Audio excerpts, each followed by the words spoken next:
ये क्या हो गया फिर से? Night fall. क्या करूँ मैं? जल्दी जल्दी नहा लेता हूँ, नहीं तो मम्मी बहुत डांट पड़ेगी। साला, कोई तो उसका सोल्यूशन बता दो। मैं ही बताता हूँ सबको। हेलो एवरीवन, मेरा नाम है प्रथमेश और आप देख रहे हैं हिडन पोटेंशियल। तो चलिए शुरू करते हैं आज के टॉपिक के साथ, जो कि है nightfall during no fap journey. तो आज हम इस टॉपिक पे यही बात कवर करेंगे कि हमारे नो फैप जर्नी पे जो हमें नाइटफॉल्स होते हैं वो सही है, या उसकी वजह से हमारा नो फैप स्टिक टूटता है, या तो फिर वो क्यों होता है, उसके रीज़न क्या है। तो उसके बारे में मैं आपको डीपली बताऊंगा कि वो क्यों होता है और उसको रोकने के थोड़े बहुत तरीके जो कि मैंने इधर उधर से उठाए हैं। तो ये वीडियो में सब कवर करूंगा। तो इस वीडियो में मैं आपको जो बताऊंगा वो मेरा एक्सपीरियंस को डिफ़ाइन करूंगा कि लाइक मुझे क्या हुआ था प्रॉब्लम, एंड फिर मैंने क्या क्या स्टेप्स लिए जिसकी वजह से मेरे नाइटफॉल गिरने थोड़े कम हो गए। तो चलिए शुरू करते हैं इसके बारे में। Let's start. So the first question जो सबके मन में आता है कि व्हाट इज़ नाइटफॉल। तो नाइटफॉल इज़ बेसिकली जो हमारा स्पर्म है, जो कि हमारा बॉडी जब होल्ड नहीं कर पाता बिकॉज ऑफ दिस फैपिंग, हमारा जो नर्व्स है वो वीक हो जाते हैं टू होल्ड दिस स्पर्म। सो उसके वजह से जब हम वापस नो फैप की जर्नी पे हम आते हैं तो हमारे बॉडी को वो आदत ही नहीं होती कि हमारे स्पर्म को होल्ड कर सके। हमारे नर्व्स में उतनी पोटेंशियल नहीं होती कि उस चीज़ को होल्ड करके रख सके, उसको प्रिजर्व करके रख सके। तो इसके वजह से वो जो एनर्जी बनती है वो रात को वेट ड्रीम्स के थ्रू, या आप बोल सकते हो जो आपके थॉट्स आते हैं उसके वजह से ये अपने आप इजैकुलेट हो जाता है बॉडी से विदाउट आपके किसी फिजिकल एक्शन के थ्रू। ये ऐसे ही निकल जाता है, तो इसको स्वप्न दोष भी कहा जाता है इसकी वजह से। तो काफ़ी लोग मुझे ये क्वेश्चन भी पूछे कि यार मेरा नोफैप के दौरान मेरा नाइटफॉल हो गया, तो उसके वजह से कहीं मेरा नोफैप स्ट्रिक तो नहीं टूट गया।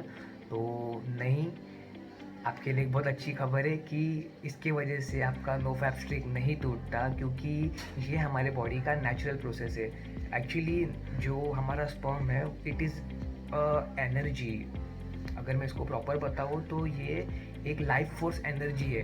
अगर हम इसे कहीं और किसी और चीज़ पे यूटिलाइज नहीं करते तो वो अपने आप निकल जाता है। उसे हमें ट्रांसम्यूट करेंगे तो हमारे काफ़ी बेनिफिट्स हो सकते हैं। लेकिन जब हम उसका यूज़ नहीं करते तो एनर्जी कहीं ना कहीं से हमारे बॉडी से निकलने को ट्राई करती है, चाहे वो फिज़िकल एक्टिविटी हो, चाहे वो कोई ना कोई पैशन के थ्रू, या कहीं ना कहीं से निकलने को ट्राई करती है। अगर कहीं यूज़ नहीं हो रही तो वो नाइटफॉल के थ्रू निकल जाती है। तो विच इज़ कम्प्लीटली नॉर्मल, क्योंकि आप इसमें मास्टरबेट नहीं कर रहे हो तो इसका कोई प्रॉब्लम नहीं है। It's completely normal. सो आपका नो फैप स्टिक नहीं टूटा, ये इसका आंसर था। तो अब हम आते हैं हमारे अगले क्वेश्चन की तरफ कि नाइटफॉल क्यों होता है। तो ये मैं आंसर मैं अपने एक्सपीरियंस के बेसिस पे देना चाहूँगा। एज़ पर मेरा एक्सपीरियंस मुझे समझा कि जो भी मैंने पॉर्न कंटेंट या पोर्नोग्राफी या सेक्सुअल कंटेंट जो भी मैंने पहले देखे थे वो सब मेरे सबकॉन्शियस माइंड में स्टोर हो गए थे। तो जो सबकॉन्शियस माइंड क्या है, कॉन्शियस माइंड क्या है, ये मैं अलग टॉपिक में टच करूँगा। तो फिलहाल के लिए मैं आपको ये बताता हूँ कि तो जो भी चीज़ मेरे सबकॉन्शियस माइंड में स्टोर हो गई थी, तो आप में से कई लोग जानते होंगे कि जो हमारा सबकॉन्शियस माइंड है वो एक्चुअली हमारा सबसे हाईली कॉन्शियस माइंड है, जिसके बारे में हम खाली अवेयर नहीं होते। और ये जो हमारा सबकॉन्शियस माइंड होता है ये मोस्टली रात के वक्त सुपर एक्टिव होता है। तो जब रात के टाइम जो भी हमारे जो ड्रीम्स होते हैं या कोई भी टाइप के जो हमको ड्रीम्स आते हैं, चाहे वो अच्छे हो, बुरे हो, डरावने हो, वो सारे सबकॉन्शियस माइंड के थ्रू ही आते हैं। जो भी हमने पास्ट एक्सपीरियंसेस किए होंगे, या कोई मूवी देखी होगी, या कोई अच्छा गाना, या मोटिवेशन, या कोई पोर्नोग्राफी कंटेंट देखा होगा, तो ये हमारे सबकॉन्शियस माइंड में स्टोर होता है और ये फूट के बाहर आता है रात के वक्त। सो इसकी वजह से कई लोग सबकॉन्शियस माइंड को एज अ लाइव वॉल्केनो भी बोलते हैं, जो कि कभी भी फट जाता है। तो जैसे ही रात के वक्त सबकॉन्शियस माइंड हमारा एक्टिवेट होता है सोते वक्त, और वो एक ड्रीम लेके आता है हमारे माइंड में, और वो ड्रीम इतना पावरफुल होता है कि हमारा कोई भी फिजिकल मूवमेंट किए बिना भी हमारा इजैकुलेशन हो जाता है। वो इसीलिए हो जाता है क्योंकि आपको तो पता ही हमारा body millions of sperms produce करता है। तो जैसे ही हमें ये सब ड्रीम्स आते हैं तो हमारा एक तो जैसे मैंने आपको बताया था कि हमारा नर्व्स है वो इसको होल्ड नहीं कर पाता, इस स्पर्म को, इस सीमन को होल्ड नहीं कर पाता, ना उसको रिटेन कर पाता है। तो इसके वजह से हमारा नाइटफॉल हो जाता है। तो ये one of the main reason था जिसके वजह से नाइटफॉल होता है। सो सेकेंड रीज़न ये है कि हमारे बॉडी में एक्सेसिव अमाउंट ऑफ हीट हो जाता है, और जो हीट एनर्जी है वो it gives rise to many productive things in the world, and उसके वजह से काफ़ी जो प्रोडक्टिव चीज़ें आई है दुनिया में वो हीट एनर्जी की वजह से ही आती है।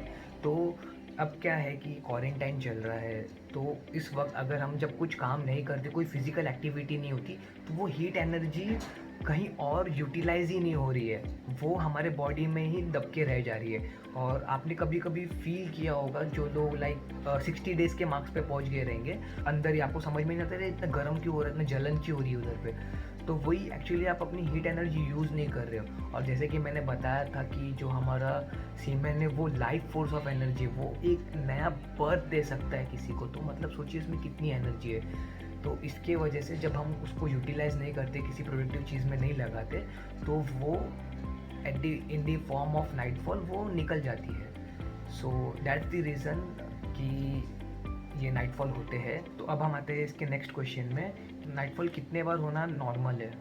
तो अगर आपको वीक में एक बार या 2 बार हो एट द इनिशियल स्टेज तो बहुत नॉर्मल है। अगर आप 90 डेज़ का मार्क क्रॉस कर चुके हो तो वीक में एक बार हो तो भी नॉर्मल है।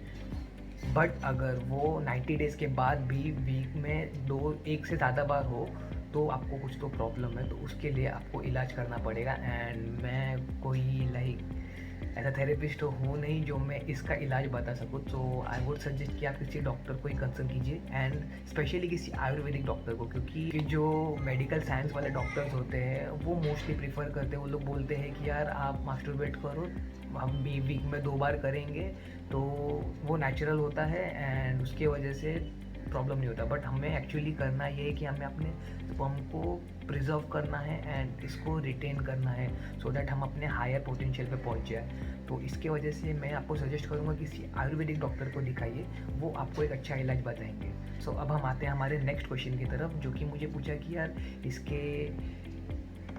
इसे कैसे कंट्रोल में लाए, या इसको कैसे हम, मतलब कोई दवा है या कुछ है क्या, आप तो कुछ प्रिकॉशंस ले सकते हैं। तो उसके लिए मैं यही बताता हूँ कि जो मैंने इधर उधर से नॉलेज जो गेन की थोड़ी तो उसमें से मुझे पता चला कि आप एक तो रात को सोने से पहले आंवला पाउडर को पानी में डाल के पी सकते हैं। तो जो आंवला पाउडर होता है वो एंटी इन्फ्लेमेटरी होता है, वो आपके बॉडी के जो भी हीट है उसको शांत कर देता है, जिसकी वजह से आपकी हीट शांत होगी तो शायद आपको नाइटफॉल ना हो। सेकेंडली, आप रात को सोने से पहले नहा के सोइए, सो उसकी वजह से जो आपकी बॉडी में हीट था वो कूल डाउन हो जाता है और आपका माइंड रिलैक्स हो जाता है। तो make sure to take a cold shower bath, कि थोड़ा ठंडे पानी या टैप वाटर का बात लेंगे तो ज़्यादा बेटर होगा। फिर होता है एक और कि आप सोने से पहले कोई अच्छी सी किताब पढ़ लीजिए जो कि आपको मोटिवेशन दे या किसी अच्छे चीज़ के बारे में बताए, सो दैट, क्योंकि जो आपकी जो लास्ट मेमोरी होती है सोने से पहले वो बहुत इंपॉर्टेंट होती है कि आप क्या फीड कर रहे हो अपने ब्रेन को, तो वही आपका ब्रेन बाद में मैनिफेस्ट करता है। अगर आप सेक्सुअल कंटेंट दोगे तो वो आपका ब्रेन में वैसे ही चीज़ें आएंगी एंड नाइटफॉल उसके बाद होना 100% है। तो आप ट्राई कीजिए तीनों में से कोई एक चीज़, या तीनों के तीनों आप ट्राई कर सकते हैं। और अगर आपको एक्चुअल में कुछ बेनिफिट हुआ इससे तो प्लीज़ कमेंट सेक्शन में बताइए और अपने फ्रेंड्स के साथ भी शेयर कीजिए, क्योंकि शेयर करेंगे तो उनका भी केयर होगा। तो प्लीज़ वीडियो को लाइक करके जाइए, कमेंट कीजिए और सब्सक्राइब कर दीजिए चैनल को अगर आपको मेरे कंटेंट्स अच्छे लग रहे हैं तो चलिए मिलते हैं। थैंक यू वेरी मच, नमस्ते।